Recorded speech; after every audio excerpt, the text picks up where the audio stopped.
from August 2nd till Desert Storm began and refuses now. This is a course of absolute folly. Let me ask a question to Mr. Heston. Can he tell me clockwise what countries have frontiers and borders with Iraq, starting from Kuwait? Yes, indeed I can. Those borders are going to be very flexible, I think, and Iran and Iraq demonstrate that.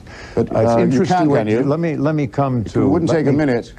Let me come to your comment. Kuwait, Bahrain, Turkey, Russia, Iran. Exactly. You don't know where it is, in other words, do you? You have no idea where the country is on the map, and you're in favor of bombing it now rather than later on the whim of a president. Well, Mr. Hitchens, if I can interject, I'm not sure that the instantaneous command of the geography of the region. Oh, I don't know. I think if you're in favor of bombing a country, you might pay it the compliment of knowing where it is. This is the sort of instantaneous barbarism upon which people like Bush trade. If you were asked to bomb Iran tomorrow, you'd do that. A year ago or two, the United States was on the side of Iraq against Iran. A few years before that, it was on the side of Iran against Iraq. Now we're fighting the Iranians' war for them. Why is this sort of public opinion so reliable? The veto of the nuclear arms pact has to do with our fear of Soviet nuclear weapons. Oh, come on. Our pursuit. You don't think it does? Really? You really doubt that, Mr. Hitchens? You seem rather extreme. That's as true, Mr. Heston, as the supposition of yours that Bahrain, which is an island, has a common border with Iraq. I simply don't understand why Reaganite hacks of this kind are consulted for their opinions at a time when thousands of civilians are being killed casually. And collateral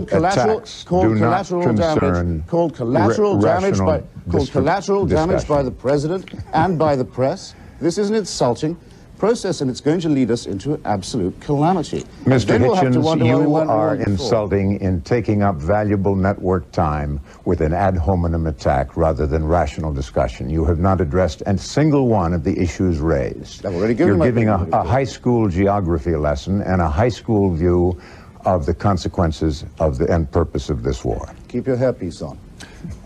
Excuse me, gentlemen. Mr. Heston, let me ask you why such a large proportion of the American citizenry seems to be not, I would say, so much in favor of the war, but certainly supportive of the troops, supportive of the president, and apparently supportive of the goals expressed. I think for the same reasons that Lincoln voiced, beyond question. The American people as a whole are not quite as swept by their emotional convictions as Mr. Hitchens has demonstrated. Gentlemen, I appreciate the chance to talk to you, Mr. Sir. Please both stay there if you will. We'd like to resume our discussion in just a moment, but we have to take a break for just a moment.